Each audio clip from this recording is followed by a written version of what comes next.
Logging up.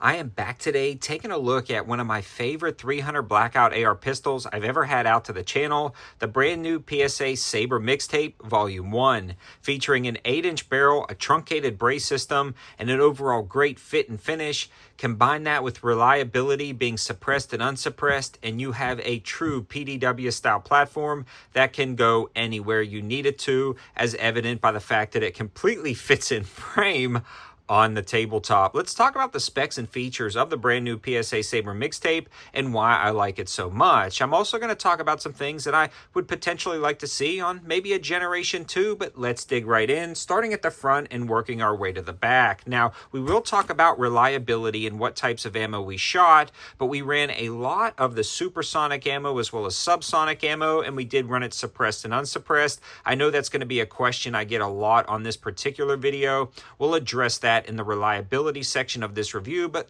let's again start off with the basic specs and features. Now, up at the front of that 8-inch barrel, we do have the PSA Plan B Sabre flash hider. Now, this has the raw heat treat.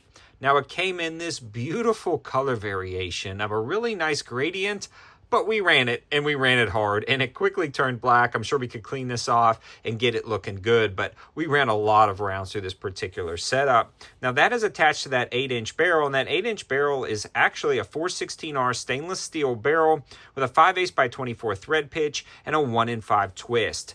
Now, this also has the M4 barrel extension, which you want for reliability and feeding.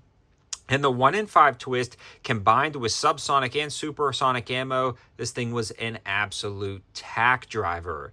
This can do everything you need it to in the accuracy department with the 300 Blackout in mind. You know, we are talking about an 8-inch 300 Blackout. I'm not taking this out to 200 or 300 yards, although 200 yards may be perfectly capable with this setup. But at 150 yards, I was making shots all day, no problem whatsoever. Down at the range, super tight groups at 50, and we were just running a red dot. So accuracy, this thing absolutely kills it. I would have no problem taking this up in a deer stand and potentially using this during hunting season. Or I would have no problem engaging a target out to 100 yards with ease with subsonic or supersonic ammo with the twist rate on that barrel. Now, the gas block diameter on this guy is 0.75 inches, and this is a great adjustable gas block on here that you can kind of set how you want it to for specific types of ammo. And again, we'll talk about in the reliability section, but I believe as it comes from the factory, it's wide open, so you can run the subsonic ammo just fine.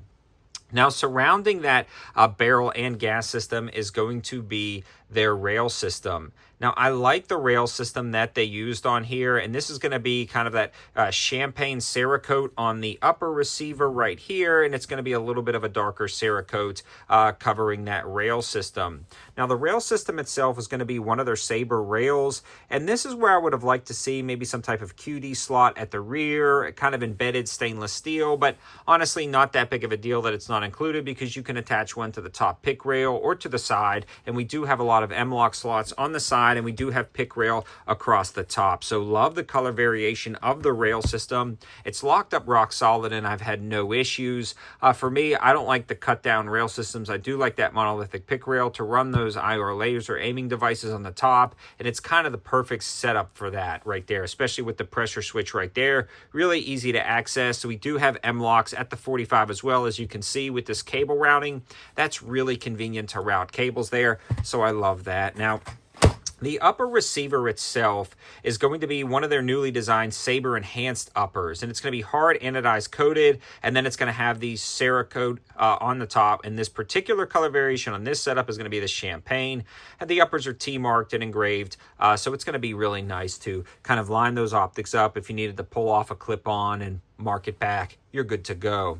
I also love the way that the dust cover, forward assist, and charging handle all goes into this, and it's just done nicely. The fit and finish is spectacular. Everything works as it should. And then internally with that upper, you're getting a more enhanced charging handle in BCG. Let's talk a little bit about that BCG. This is going to be a full chrome BCG by Microbest, and this one's going to have the Springco springs, the OCKS fasteners, and the Carpenter 158 bolt.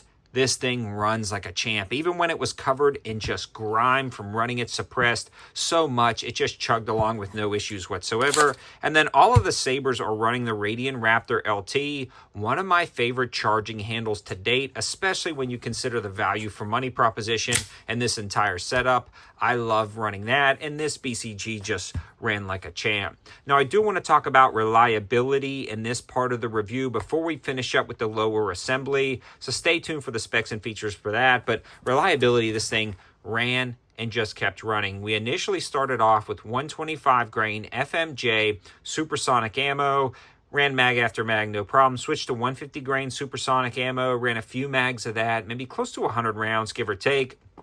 Of that, ran just fine. Then we switched over with the suppressor and subsonic ammo, and we really ran a lot of the AAC 220 grain Match King. I just had a lot of that lying around. I think I put about 400 rounds of that through it and just chugged along like a sewing machine. Great ejection pattern, no issues whatsoever. And then I ran some of the other Sabre 300 Blackout, and then I had a mixed bag of 300 Blackout that we just ran through it for fun, and it ran. So there was not a single ammo that I ran that didn't work or function or feed. So no feed issues whatsoever, and it just chugged along like a champ. And I actually did not oil this or clean it pulling it out of the package. I just ran it as it came, and I haven't oiled it since, and it's still going good.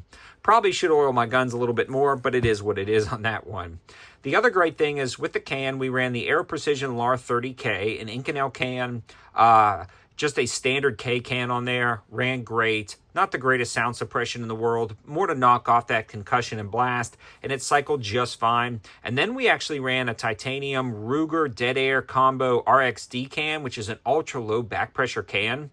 And honestly, that low back pressure did not affect this gun at all. With subsonic ammo and a low back pressure flow through can, it cycled just fine, and the tone was amazing. Super quiet, hearing safe, good to go on that. So 100% functional and reliable.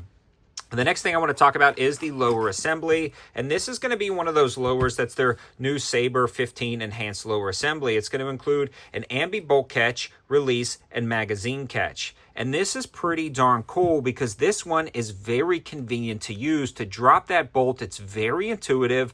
The lever arm on this is great. And then on the opposing side, you do have the mag release as well as the bolt catch, and it's oversized as well. So it just flows really nicely with your hands, and everything is very ergonomic. You also have a flared magwell, an enhanced trigger guard, and that Talon safety selector. So you do have a really nice safety selector on this guy as well. And then inside with this trigger, you've got the Sabre 2-stage trigger, which is black DLC coated, and the trigger on this is phenomenal. I'll clear it again like 50 more times on camera. Very smooth take up. You hit a defined wall and a crisp break. I mean, the reset is very short, audible, and tactile. You have that smooth take up again.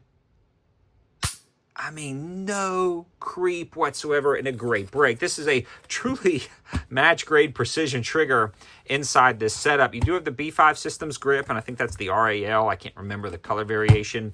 And then on the back, you have the Maxim Defense CQB pistol brace. This is the FDE with the H1 buffer and spring, so it's ultra compact. And when you compare this with other setups, you actually have a shorter overall package than you would normally get with other buffer systems inside braces. So this truly is a CQB brace, and you have the QD slots here, which would lead perfectly with QD slots located right here on the Sabre rail system, but I digress. The deployment is super simple. It locks out. You can see that spacing. Very comfortable, very convenient, and alone, these are not cheap braces. So the fact that they are including them and the cost of the setup is really nice. And speaking of price, it'll vary. I believe the MSRP is right around $12.50, but it's going to be give or take, depending on what PSA is doing. In summary, this packs everything you could possibly need for a lot of different situations into a nice compact package that not only functions, but works well, and it's got a good user interface. Really well balanced. The recoil impulse is almost non-existent, especially with a can and subsonic ammo. It is like shooting a cheat code 22. rattling off shots down at the range, putting a ton of lead on target. I love it. I think you will too. For me, some areas of improvement, I would just love to see some QD slots on here, maybe some anti-rotation tabs on the rail system. And I like some different muzzle devices. I don't run a ton of Plan Bs, but those are all going to be kind of the nature of this particular Sabre 15. I believe they're going for a certain look, and they've accomplished it really well. But I want to hear your thoughts in the comment section below. I'm really pumped about this, and I'm pumped about this gun for long-term testing on the channel. Thanks for watching. Have a good one.